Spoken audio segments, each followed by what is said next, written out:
Hello बच्चों, नमस्कार। कैसे हो आप लोग। आज हम लोग सामान्य हिंदी के टॉपिक क्रिया के बारे में जानेंगे। क्रिया क्या होती है, कितने प्रकार की होती है, कौन कौन सी होती हैं और उसकी परिभाषा क्या होती है, इसके बारे में मैं आपको बताऊंगी और आपको बहुत ही सरल ढंग से समझाऊंगी, तो आपको क्रिया समझ में आ जाएगी। अकर्मक क्रिया क्या होती है, सकर्मक क्रिया क्या होती है और संरचना के आधार पर कौन कौन सी क्रिया होती हैं, वो भी इसके बारे में मैं आपको बताऊंगी। चलिए स्टार्ट करते हैं कि क्रिया। सबसे पहले देखते हैं कि क्रिया क्या होती है। तो क्रिया की परिभाषा जान लेते हैं कि क्रिया की परिभाषा क्या है। तो ऐसे शब्द जो हमें किसी काम के करने या होने का बोध कराते हैं, वे शब्द क्रिया कहलाते हैं। जैसे पढ़ना, लिखना, खाना, पीना, खेलना, सोना आदि। आप जानते हैं कि क्रिया के उदाहरण कुछ ले लेते हैं, एग्जाम्पल ले लेते हैं, जिससे आपको समझ में आ जाएगा। पहला है राकेश गाना गाता है। तो अब इसमें क्रिया क्या है, राकेश कर्ता हो गया, इसकी क्रिया क्या है, गाता। ठीक है, गाता है, राकेश गाना गाता है, यानी वो गाता है, तो ये उसकी क्या हो गई, ये क्रिया हो गई। ठीक है। दूसरा एग्जाम्पल है मोहन पुस्तक पढ़ता है। तो पढ़ता है क्रिया हो गई। तीसरा एग्जाम्पल है धीरे धीरे चलता है। तो चलता है क्रिया हो गई। चौथा एग्जाम्पल घोड़ा बहुत तेज दौड़ता है। तो दौड़ता है क्या हो गई, ये क्रिया हो गई। तो नोट करते हैं उसी तरह, जैसे गाता है, पढ़ता है, चलता है, दौड़ता है, ये शब्द किसी काम के होने का बोध करा रहे हैं, अतः ये सब क्या है, ये सब क्रिया कहलाएंगे। समझ में आ गया सबको कि क्रिया की परिभाषा कैसी है और उसको हमको कैसे समझना है। यानी क्रिया वो है जिससे हमें किसी कार्य का यानी काम का होने का बोध हो, तो वो क्रिया कहलाएगी। अब आगे बढ़ते हैं, आगे पॉइंट है उसको समझिए। इसमें है क्रिया हमें समय सीमा के बारे में संकेत देती है। क्रिया के रूप के वजह से हमें यह पता चलता है कि कार्य वर्तमान में हुआ है, भूतकाल में हो चुका है या भविष्य काल में होने वाला है या भविष्य में होगा। अगला पॉइंट है क्रिया का निर्माण धातु से होता है। किससे होता है, क्रिया का निर्माण धातु से होता है। जब धातु में ना लगा दिया जाता है तब क्रिया बन जाती है। जब धातु में ना लगा दिया जाता है तो क्रिया बन जाती है। क्रिया को संज्ञा तथा विशेषण से भी बनाया जाता है।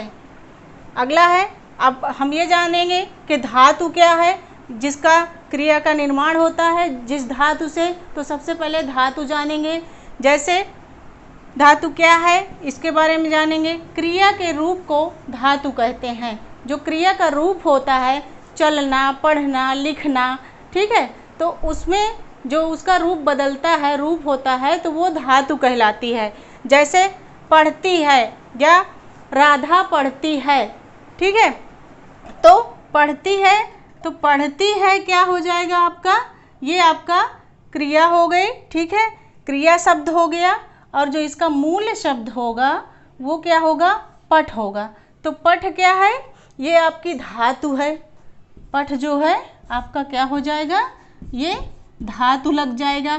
ठीक है, और जब पठ धातु में यानी पढ़ना में हम ना प्रत्यय जोड़ देते हैं, इस ना प्रत्यय को जोड़ देते हैं, तो क्रिया का सामान्य रूप बन जाता है। यानी पठ हमारी धातु है, पढ़ना हमारी क्रिया है। ठीक है, और उसमें जब ना प्रत्यय जोड़ देते हैं तो वो पढ़ना बन जाता है, यानी उसका क्रिया का सामान्य रूप बन जाता है। ठीक है, समझ में आ गया सबको। आगे बढ़े, कुछ और उदाहरण है और ये हम देखते हैं, इसमें बताते हैं कि क्रिया क्या है, उसका सामान्य रूप क्या है और धातु कौन सी किस में लगेगी। ठीक है, चलते हैं। जैसे चलता है, चलता है, ये क्रिया हो गई। इसका सामान्य रूप हो गया चलना और इसकी धातु हो गई चल। चल धातु हो गई। दूसरा है लिखेगा, लिखेगा, इसका क्रिया, लिखेगा क्रिया है और इसका सामान्य रूप होगा लिखना, लिखना, और इसका धातु होगा लिख, लिख धातु हो जाएगा। ठीक है। अगला है करता है, करता है, ये क्रिया हो गई, और कहना, कहना सामान्य रूप हो गया, और कथ्य, कथ्य ये हो गया धातु हो गया आपका। ठीक है। उसी तरह हंसता है, हंसता है, इसका सामान्य रूप बनेगा हंसना, हंसना, और इसका धातु हो जाएगा हंस धातु, हंस धातु। ठीक है। तो अब इसको जो है इस तरह समझते हैं कि जैसे ये क्या है, सामान्य रूप कैसे बना, ये आपकी धातु हो गई चल। अब इसमें जब ना प्रत्यय लग जाता है, ये आपका जो ना लगा हुआ है ये क्या है, प्रत्यय है। ठीक है। ये ना जो है आपका ये प्रत्यय है। जब किसी धातु में ना प्रत्यय जोड़ देते हैं, जब किसी धातु में ना प्रत्यय जोड़ देते हैं तो चल है, अगर चलना उसका चलता है या बालक चलता है। ठीक है। इस तरह समझते हैं कि बालक चलता है, तो बालक चलता है, चलता है तो उसकी तो क्रिया हो गई। ठीक है। उसका सामान्य रूप क्या हो गया, चलना हो गया। अब उसमें धातु कौन सी लग गई, चल धातु लग गई। और जब चल धातु में हम ना प्रत्यय जोड़ देते हैं, ना प्रत्यय को जोड़ देते हैं, तो वहाँ पे हमारा जो है ये उसकी सामान्य क्रिया हो जाती है। ठीक, समझ में आ गया सबको। अब क्रिया के कौन कौन से भेद होते हैं ये हम जानेंगे। कौन कौन सी क्रिया होती है, क्रिया के दो भेद होते हैं, सकर्मक क्रिया और अकर्मक क्रिया। तो इसको इस तरह हम एक ग्राफ के द्वारा समझेंगे। कर्म के आधार पर, कर्म के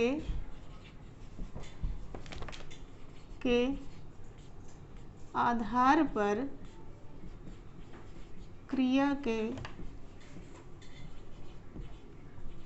भेद, कर्म के आधार पर क्रिया के भेद। तो कर्म के आधार पर क्रिया के दो भेद हैं। ठीक है। पहला, कर्म के आधार पर क्रिया के दो भेद हैं, सकर्मक क्रिया, पहला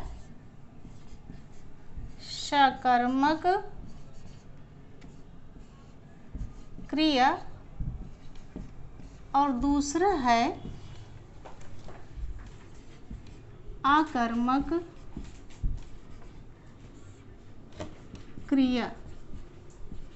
ठीक है।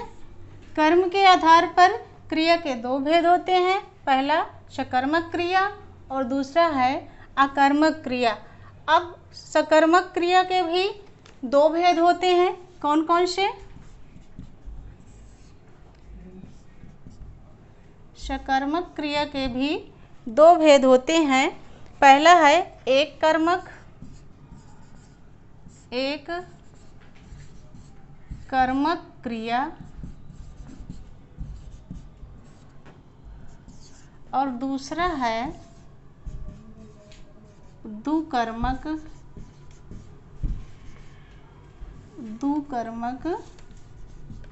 क्रिया। ठीक है। समझ में आ गया सबको। कर्म के आधार पे क्रिया दो प्रकार की होती है, पहली अकर्मक क्रिया, दूसरी सकर्मक क्रिया। ठीक है। तो उसी तरह सकर्मक क्रिया के भी दो भेद हैं, एक कर्मक क्रिया और दो कर्मक क्रिया। ठीक है। चलिए अब आगे जानते हैं कि पहली सकर्मक क्रिया है, तो सकर्मक क्रिया की उसकी थ्योरी थोड़ा जानेंगे। ठीक है। उसकी परिभाषा जानते हैं कि सकर्मक क्रिया क्या होती है। कर्म का होना जरूरी होता है, वह क्रिया सकर्मक क्रिया कहलाती है। इन क्रियाओं का असर कर्ता पर ना पड़कर कर्म पर पड़ता है। चलिए जानते हैं इसको ऐसे। सकर्मक क्रिया, जिस क्रिया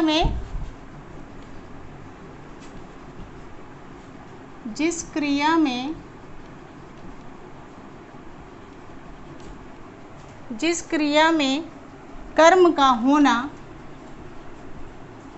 कर्म का होना, जिस क्रिया में कर्म का होना जरूरी होता है, जरूरी होता है, वह क्रिया, वह क्रिया सकर्मक क्रिया, सकर्मक क्रिया कहलाती है, सकर्मक क्रिया कहलाती है। इन क्रियाओं का असर, इन क्रियाओं का असर, क्रियाओं का असर, असर सीधे, सीधे कर्ता पर, कर्ता पर ना पड़कर, ना पड़कर कर्म पर पड़ता है, ना पड़कर कर्म पर पड़ता है,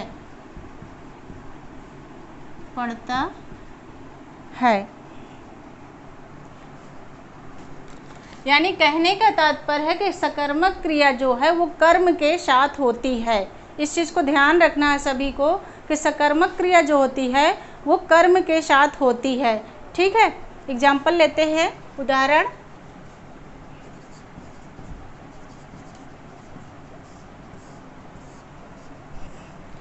उदाहरण है, रामू सेव खाता है।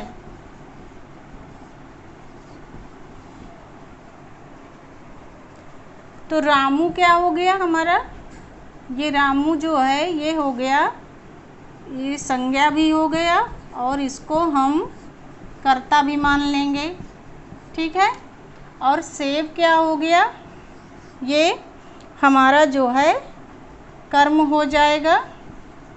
ठीक है, और खाता है क्या हो जाएगी, ये आपकी क्रिया हो जाएगी। ठीक है, तो रामू सेब कब तक खाएगा, कहने का तात्पर्य है कि रामू सेब कब तक खाएगा, यानी कर्म कब तक करेगा। थोड़ी देर बाद सेब उसका ख़त्म ही हो जाएगा, तो उसका कर्म ख़त्म हो जाएगा। ठीक है, तो इसलिए आप इस चीज़ को ध्यान रखें कि सकर्मक क्रिया हमेशा कर्म के साथ होती है, कर्म के बिना होती ही नहीं। अगर कर्म के बिना कोई वाक्य आता है तो वो आपका कर्मक में चला जाएगा। ठीक है, समझ में आ गया सबको। चलिए आगे बढ़ते हैं और एग्जाम्पल लेते हैं। जैसे विकास पानी पीता है, पानी पीता है, तो पानी क्या हो गया, उसका कर्म हो गया। अगला एग्जाम्पल लेते हैं, उदाहरण। नेहा पुस्तक पढ़ रही है, नेहा पुस्तक पढ़ रही है, पढ़ रही है। कहने के तात्पर्य ये है कि सकर्मक क्रिया में जब भी प्रश्न पूछा जाए उसका उत्तर मिलना चाहिए। अगर उसका उत्तर मिलता है तो समझ लीजिए कि ये किसी भी वाक्य में अगर सकर्मक क्रिया है वहाँ आएगी जहाँ पे अगर कोई प्रश्न पूछा जा रहा है कि रामू क्या खाता है, प्रश्न हो गया कि रामू क्या खाता है, तो रामू क्या खाता है यानी रामू सेब खाता है। ठीक है, उसका उत्तर आ गया। ठीक, क्या खाता है यानी जिस वाक्य से, जिस प्रश्न से हमें उत्तर मिल जाए तो वो हमारी सकर्मक क्रिया वहाँ पे कहलाएगी। ठीक, समझ में आ गया सबको। इस चीज़ को ध्यान रखिए कि क्रिया के साथ, क्रिया के साथ, क्रिया के साथ किसे किसको, क्रिया के साथ किसे किसको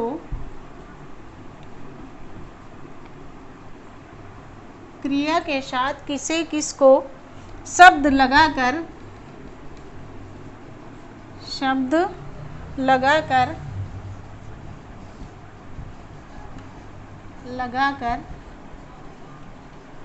प्रश्न करने पर शब्द लगाकर प्रश्न करने पर उत्तर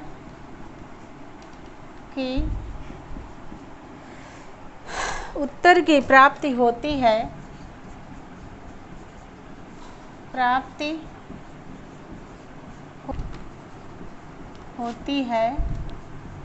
तो उसे सकर्मक क्रिया कहते हैं। सकर्मक क्रिया कहते हैं।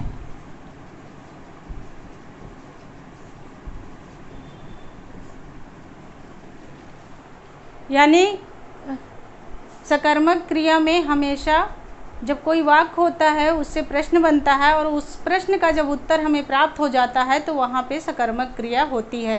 ठीक है, समझ में आ गया? सकर्मक सबको समझ में आ गया। चलिए अब पढ़ते हैं दूसरा, उसका भेद जो है वो क्या है? अकर्मक क्रिया। ठीक है, अकर्मक क्रिया जो होती है वो जो है सीधे उसका कर्ता पर प्रभाव पड़ता है। चलिए जानते हैं। जिस क्रिया का फल जिस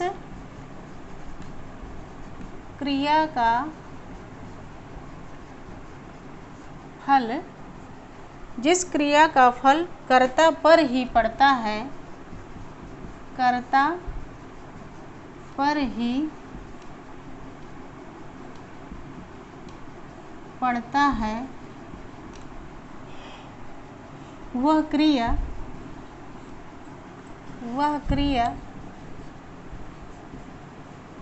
अकर्मक क्रिया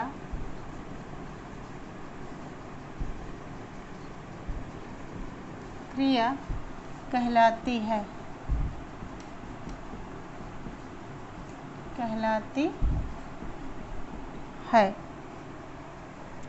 इस क्रिया में कर्म का अभाव होता है। इस क्रिया में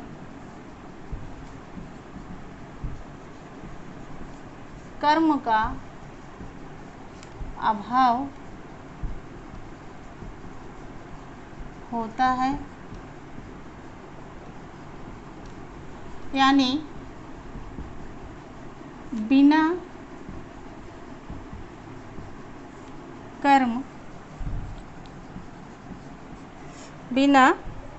कर्म के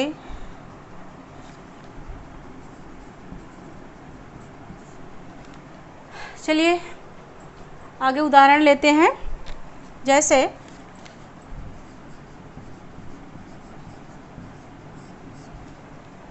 जैसे घोड़ा दौड़ता है, घोड़ा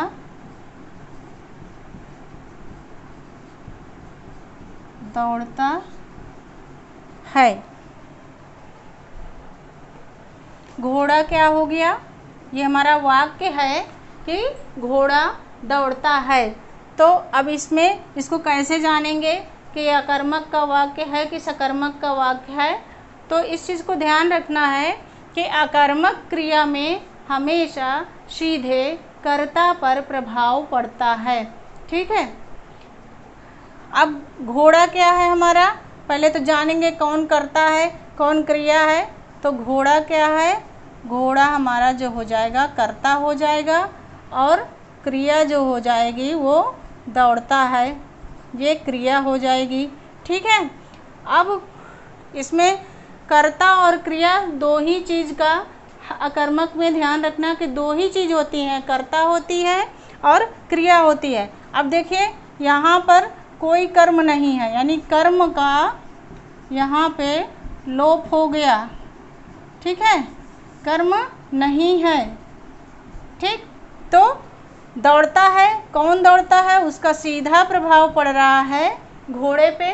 ठीक है, घोड़े पे सीधा प्रभाव पड़ रहा है और घोड़ा जो है हमारा क्या हो गया, कर्ता हो गया। ठीक है, इस वाक्य में दौड़ने का फल, इस वाक्य में दौड़ने का फल सीधे घोड़े पर पड़ रहा है, तो ये हमारे अकर्मक क्रिया हो जाएगी। ठीक है, कुछ और उदाहरण लेते हैं। जैसे जिन क्रियाओं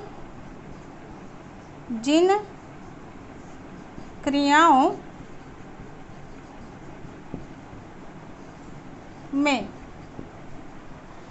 जिन क्रियाओं को, यहाँ पे डालेंगे, जिन क्रियाओं को कर्म की जरूरत नहीं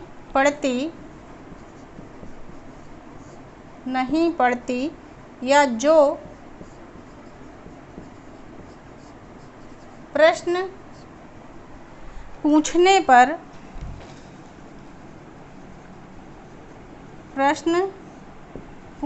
पर कोई उत्तर नहीं देती,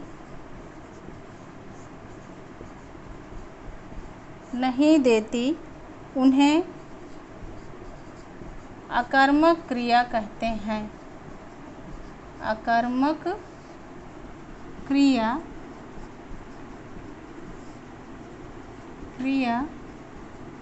कहते हैं। चलिए कुछ उदाहरण ले लेते हैं आगे, उदाहरण में और लेने हैं उदाहरण। नंबर 1, राम घूम रहा है। राम घूम रहा है।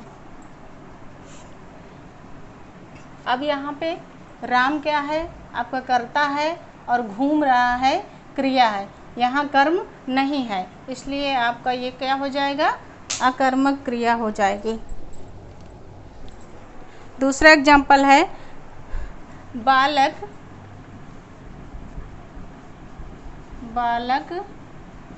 दिन भर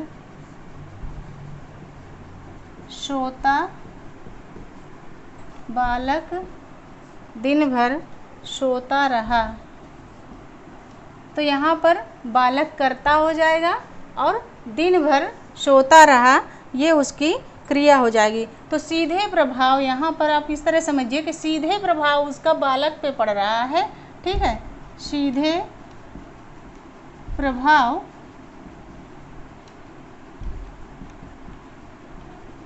बालक पर यानी कर्ता पर। ठीक है, समझ में आ गया। अगला एग्जाम्पल है, पंछी आकाश में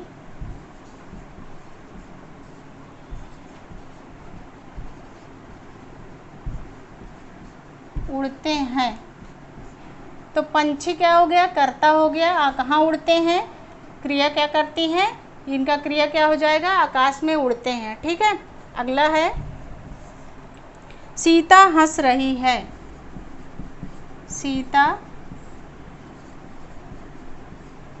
हंस रही है। तो सीता क्या हो गया, कर्ता हो गया, और हंस रही है ये उसकी क्रिया हो गई। यहाँ भी कर्म का अभाव है, तो इसलिए ये अकर्मक क्रिया होगी। समझ में आ गया सबको। अकर्मक क्रिया क्या होती है, यानी अकर्मक क्रिया वो होती है जो बिना कर्म के होती है, और सकर्मक क्रिया वो होती है जो कर्म के साथ होती है, जिसमें सकर्मक क्रिया में कर्ता, कर्म और क्रिया तीनों का यूज होता है। ठीक है, और अकर्मक क्रिया में केवल कर्ता और क्रिया होती है, यानी कर्म का अभाव होता है, यानी बिना कर्म के जो है अकर्मक क्रिया। और सकर्मक क्रिया जैसे कि नाम से ही स्पष्ट है कि सकर्मक और अकर्मक। तो सकर्मक क्रिया का मतलब नाम से ही स्पष्ट हो रहा है कि जिसका कार्य हो रहा हो, सार्थक कार्य हो रहा हो, तो वो सकर्मक क्रिया हो गई आपकी, यानी कर्म के साथ हो गई। और अकर्मक क्रिया आपकी बिना कर्म के हो जाएगी। ठीक है, समझ में आया सबको। क्रिया क्या है, अकर्मक क्रिया, सकर्मक क्रिया, ये जाना इसमें। अब अगर आगे इसके जो है सकर्मक क्रिया के कौन कौन से भेद हैं ठीक है। और संरचना के आधार पे क्रिया के कौन कौन से भेद हैं, तो ये हम आगे अगले वीडियो में जानेंगे और आपको पढ़ाएंगे, ठीक है, इनके बारे में। और अगर आपको PDF नोट्स चाहिए तो हमारे टेलीग्राम ग्रुप को ज्वाइन कर लीजिए, उसका लिंक नीचे दिया हुआ है।